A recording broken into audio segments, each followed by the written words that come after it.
सकारात्मक सोच को आओ सारे भारत में फैलाए, सकारात्मक ऊर्जा का आओ सब में संचार कराए। ऐसा ना हो कि हम अपनी जिम्मेदारी भूल न जाए, क्यों इंतजार करें हम किसी का, आओ एक मशाल जलाए। सकारात्मकता के उदय का चलिए हम उद्घोष कराए। RJS जय हिंद के नारों से अपना देश जगाए, RJS वंदे मातरम से सारी सरकार जगाए। वंदे मातरम। आज मैं आरजेएस के पॉजिटिव स्पीकर के रूप में एक महान क्रांतिकारी शहीद आजम उधम सिंह के बारे में कुछ महत्वपूर्ण बातें आपके सामने रखने जा रही हूँ। और मैं सत सत नमन करती हूँ श्री उदय मन्ना जी को, जिन्होंने मुझे यह मौका दिया। भारत की स्वतंत्रता में अहम भूमिका निभाने वाले उधम सिंह सर्वधर्म समभाव के प्रतीक माने जाते थे। इनका जन्म 26 दिसंबर 1899 में पंजाब के एक सिख परिवार में हुआ। इनके माता पिता के असमय मृत्यु के कारण इन्हें अपने बड़े भाई के साथ एक अनाथालय में शरण लेनी पड़ी और वहीं से इन्होंने अपनी पढ़ाई पूरी की। कुछ समय बाद 1917 में इनके बड़े भाई की भी मृत्यु हो गई और ये पूरी तरह से अनाथ हो गए, परंतु इन्होंने अपनी हिम्मत नहीं हारी और अपना पूरा जीवन भारत की स्वतंत्रता में लगा दी और क्रांतिकारियों के साथ मिलकर अपने वीरता का परिचय देने लगे। ये कुछ व्यक्तित्व गुणों के मालिक भी थे, जैसे इन्हें कविताएं सुनना लिखना बहुत पसंद था। ये भक्ति गीतों को बहुत पसंद करते थे, राष्ट्रीय गीतों को भी बहुत पसंद करते थे।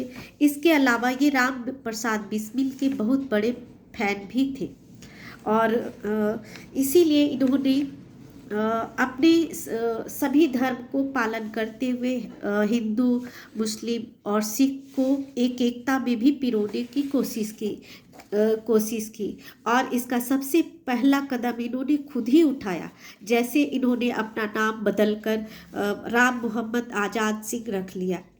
जब रॉलेट एक्ट के विरुद्ध जालियांवाला बाग में हत्याकांड हुआ, जहां पे असंख्य भारतीय मौजूद थे और स्वतंत्रता की सपने को सजाए हुए वहां पे जमा हुए थे, जिन्हें जनरल ओडायर के द्वारा घेर कर बहुत बेरहमी से मार दिया गया। वहाँ हजारों निहत्थे बेमौत मारे गए। उनमें बूढ़े, जवान, बच्चे, औरत, सभी धर्म के लोग मौजूद थे।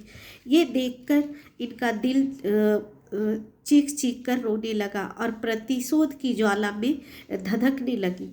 वे उस समय के चश्मदीद गवाह थे, क्योंकि वो प्रदर्शनकारियों के लिए पानी की व्यवस्था कर रहे थे। इस व्यवस्था में को करते हुए उन्होंने असंख्य लोगों को मरते हुए देखा और वहीं पर इन्होंने कसम खाई कि जो भी इसके जिम्मेवार है उससे वो बदला लेकर रहेंगे और इसके लिए इन्होंने दिन रात एक कर दी। ये अपने प्रतिशोध की ज्वाला को शांत करने के लिए और इंसाफ दिलाने के लिए इन्होंने गदर पार्टी को ज्वाइन कर लिया और भगत सिंह के रास्ते पे चलने लगे। 1924 में ये गदर पार्टी से जुड़ गए थे। उसी समय ये देश विदेश का भ्रमण भी कर रहे थे और नाम बदल बदल कर कभी अफ्रीका, जिम्बाब्वे, ब्राज़ील, अमेरिका, नौराबी की यात्रा की और ये जालियांवाला बाग के हत्याकांड के जिम्मेवार इंसान को यानी माइकल डायर को ये खोज रहे थे। 1927 में भगत सिंह के कलकत्ता के बैथल कॉलेज में पढ़ते हुए 1928 में साइमन कमीशन के बहिष्कार के समय बीना ने कक्षा की कुछ अन्य छात्राओं के साथ अपने कॉलेज के फाटक पर धरना दिया। वे स्वयं सेवक के रूप में कांग्रेस अधिवेशन में भी सम्मिलित हुए। इसके बाद वे युगांतर दल के क्रांतिकारियों के संपर्क में आए, भागकर जर्मनी चले गए, क्योंकि ये अपनी क्रांतिकारी भावना और प्रतिशोध की ज्वाला को बुझने नहीं देना चाहते थे। उसी समय इनकी मेहनत रंग लाई और 13 मार्च 1940 को रॉयल स्ट्रेट एशियन सोसाइटी में कास्टन हॉल में जब बैठक चल रही थी, उसी दौरान ये माइकल डायर को गोली मार दी। ये रिवॉल्वर को एक मोटी किताब में रिवॉल्वर के कटिंग के जितना काट कर उसमें छुपा कर लेकर गए थे, जहां ये गोली मारने के बाद इन्होंने अपने वीरता का और महान क्रांतिकारी होने का परिचय दिया और इन्होंने भागने का भी प्रयास नहीं किया। तो वहीं पे इन पर मुकदमा चला और 31 जुलाई 1940 में लंदन में ही इन्हें फांसी दे दी गई और 31 जुलाई 1974 में भारत को इनका शव वापस किया गया और यहाँ पे सम्मान पूर्वक इनका समाधि इनके गांव में बनवाई गई।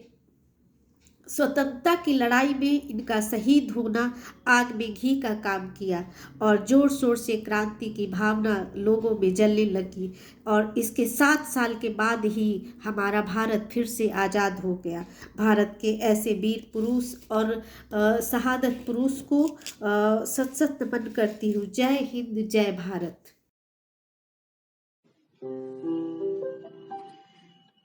सकारात्मक सोच को आओ सारे भारत में फैलाए, सकारात्मक ऊर्जा का आओ सब में संचार कराए।